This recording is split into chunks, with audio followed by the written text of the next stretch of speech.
Hello there, welcome to this introductory module where we are going to be covering the basics of Forex trading.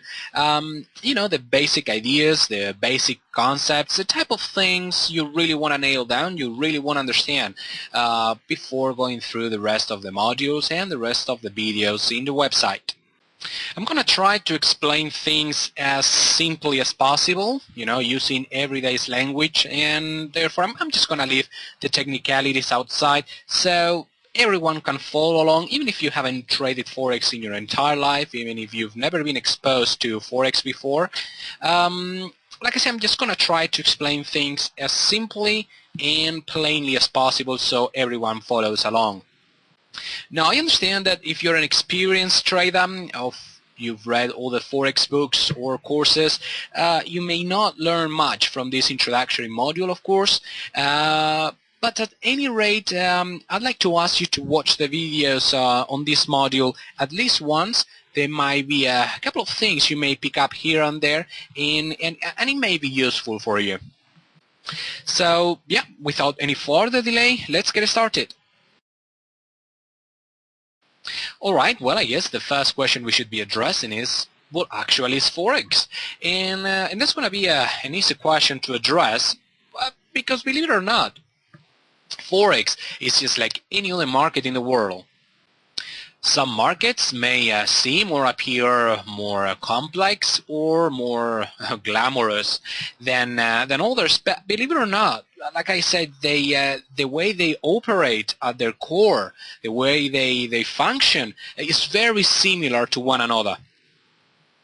Now, please imagine the market where you buy your groceries or the market where you buy your fruits every day, okay? A fruit market. It's just a place where you go and buy some items, some goods, some assets, which are bananas, oranges, apples, whatever, and there is someone else, a counterpart, who's willing to offer you those assets, those goods, those fruits, at one given price. That given price is obviously the market price. In one hand, we have someone who's willing to sell oranges, for example, who's looking to sell oranges, and in the other hand, we have someone who's looking to buy, who's demanding oranges. Okay, so we have one asset in this example, the oranges, and then we have two counterparts. One has got the oranges and is willing to sell them. The other one doesn't have the oranges but is willing to buy them. Now the only thing that's left is for them to meet up at a middle point, to agree on a market price before the transaction goes through. Now, I know that may sound like a little bit a stupid example, but like I say, most of the markets function in the same way. Let's pick, for example, the stock markets, okay? In one hand, you have someone offering shares for any given company. In the other hand, you have investors willing to spend their money to invest their money buying those shares. The only thing that's left is just for them to meet up, okay, to match they're willing to buy and to sell shares at one middle point, which is the market price. Once they do that, the transaction goes through and, well, the shares exchange hands. We are all very used to this idea of market transactions, okay? I don't know, every time you walk into a bar and you order a beer and the barman sells you beer, a bottle of beer for $5, there you go.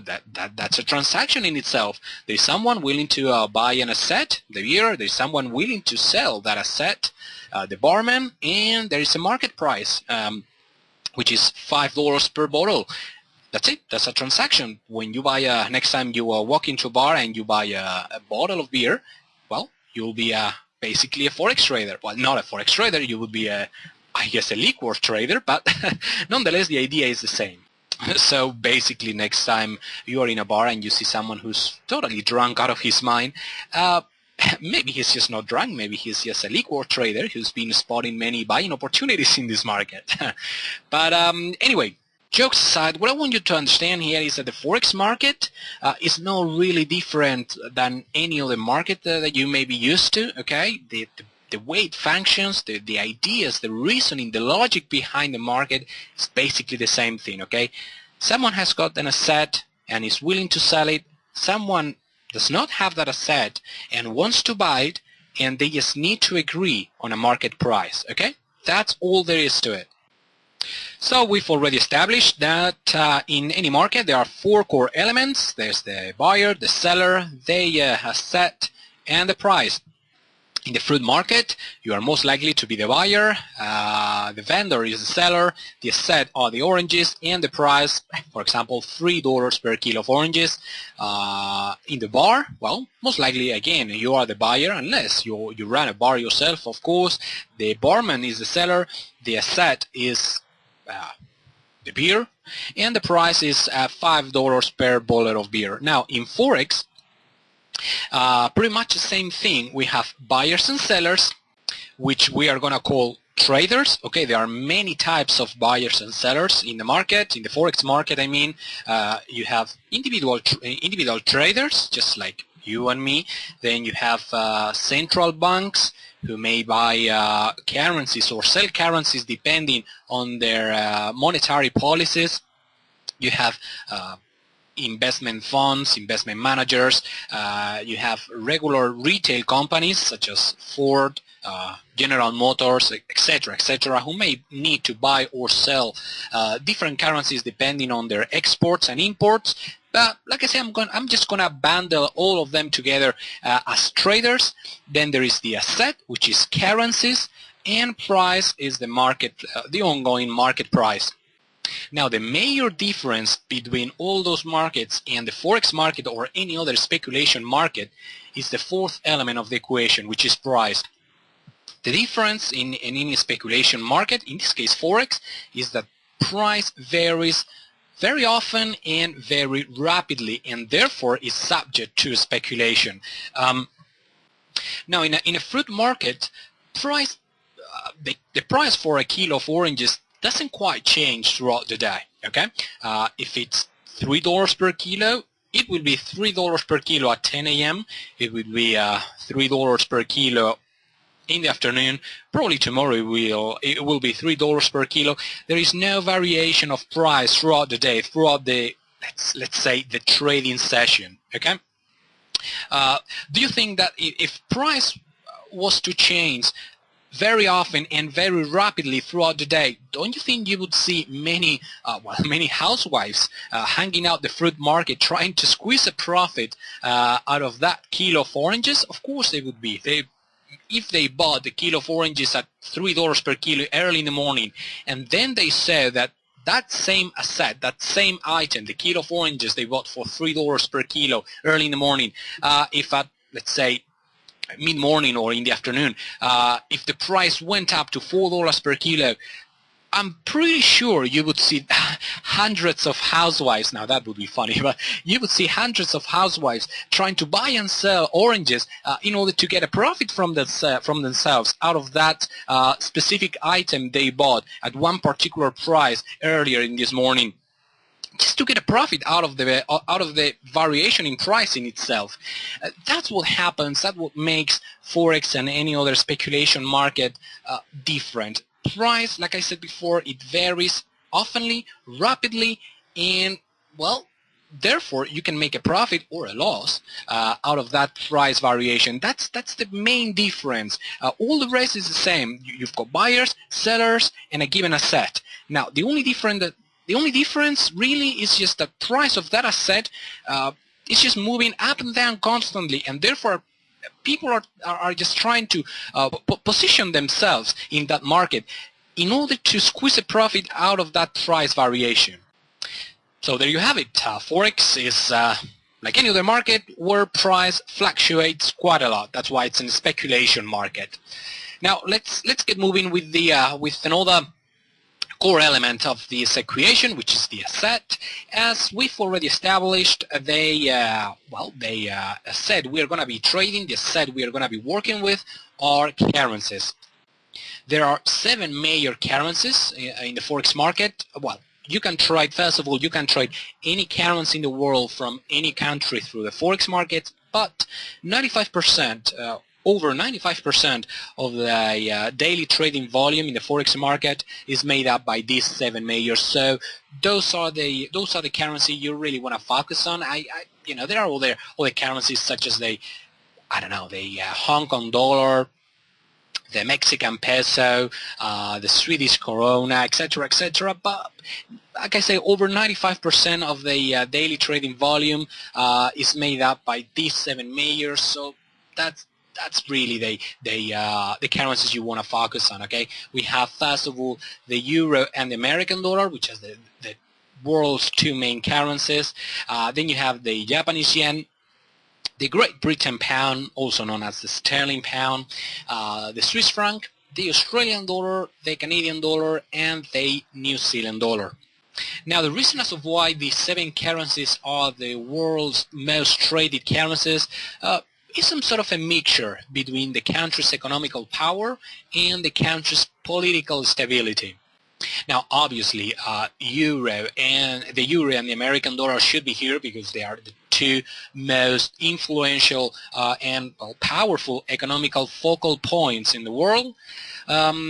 Also, the countries such as England, Canada, and Japan are in the top 10 economies in the world. So obviously they should be there. And then we have other countries such as Switzerland, Australia, and New Zealand, which are not really in the world's top 10 economies. In fact, there are other countries with larger gross domestic product, such as China, Mexico, India, Turkey, Russia, even Russia, yeah.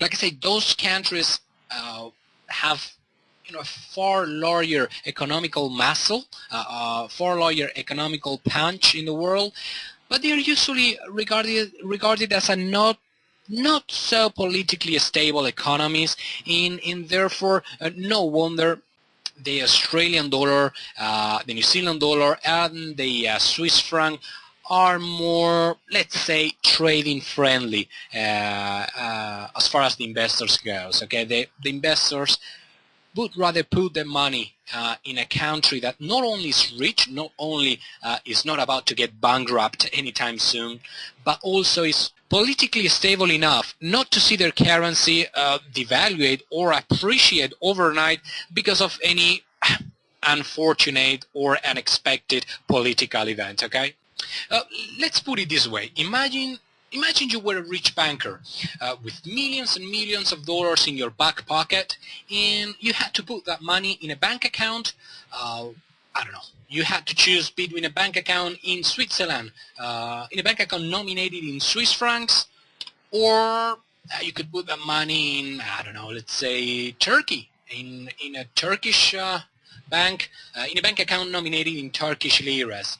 Well, I don't know about you, but I would probably sleep better at night if my money was in Switzerland. I mean, even though Turkey is a larger economy as far as the gross domestic product goes than Switzerland, the Swiss economy is certainly way more politically stable and not so subject to, well, either see its currency appreciate or devaluate due to any, as I said before, unfortunate or unexpected political event. So, for the time being, my recommendation is that you just focus on the 7 majors: Euro, USD, Japanese yen, Sterling pound, Swiss franc, Australian dollar, Canadian dollar, and New Zealand dollar. And like I said, for the time being, just leave all the rest alone, okay? Another particularity of the Forex currencies, especially the pricing of those currencies, is that you don't quite go to the Forex market to trade a currency by itself, okay? For example, you don't quite go to the market and say, hey, I want to trade the euro. You need to cross a currency in terms of another in order to form a currency pair, and that's the actual asset you're going to trade, you are going to buy or sell. In that way, you can buy or sell euros in terms of American dollars. You can trade the euro in terms of the Japanese yen or the euro against the sterling pound, etc., etc., etc. But basically, you need 2 currencies, you cross them together, and that's the actual item you are going to buy or sell. You're not going to quite trade one currency by itself. That quite doesn't happen in the stock markets. In stock markets, you can easily go to the stock market and say, hey, I want to buy I don't know, Microsoft, for example. I want to buy 100 shares of Microsoft, and I want to sell 500 shares of Intel Corporation. I think today Microsoft is trading at around $18, and Intel Corporation at around $13, $13.5. But anyway, what you cannot do is to go to the market and say, hey, I want to buy shares for Microsoft, and I'm not going to pay you $18. What I'm going to do is I'm going to give you 1.5 shares of Intel Corporation. That's not how the stock market functions, okay? If you have shares and you want to sell them in order to buy another ones, well, firstly, you will need to convert your shares into cash, and with that cash, you can buy shares of any other company. In the Forex market, like I said before, you don't convert to cash quite nothing, okay? You just simply cross to currencies and trade that currency pair. Now, if you actually pick a piece of paper and write down all the 7 major currencies and try to cross them together in pairs without obviously repeating themselves. For example, the sterling pound against the Swiss franc is the same thing, the Swiss franc against the sterling pound. Okay, that would not count as two different currency crosses, and obviously you cannot cross the Canadian dollar against the Canadian dollar. That wouldn't count either. So like I say, if you grab a piece of paper and you cross all those 7 major currencies in currency pairs, you will see that you get 28 currency crosses altogether, which out of which 7 are what we usually call the 7 major currencies. Those 7 major currencies are mostly made up by the American dollar, obviously, since, well, it's the world's main currency, obviously. Those 7 majors, as I was saying, is the euro against the American dollar, the sterling pound against the American dollar against the yen, the American dollar against the Swiss franc, the American dollar against the Canadian dollar, the Australian dollar against the American dollar, New Zealand dollar against the American dollar, and finally the euro against the Japanese yen. All these 7 major currencies, currency pairs, they make up to around 90% of the world's trading volume in the Forex market, okay? 9 out of 10 transactions over 9 out of 10 transactions that takes place every day in the Forex market is made up by these 7 major currencies, okay? Just the euro against the American dollar in itself is around 50% of the whole trading volume in the Forex market. So as I was saying before, if the majority of the currencies that are traded in the market are these 7 currencies, well, these 7 currency pairs are also the majority of the pairs that are traded on a daily basis in the Forex market. Now, other than those 7 major currencies, currency pairs, we can find a number of all the currency crosses, like I said, up to 28. These other currency pairs may not be as liquid, may not be as they may not be traded as often and as in high volume as the 7 majors. But anyway, to be honest, to us individual traders,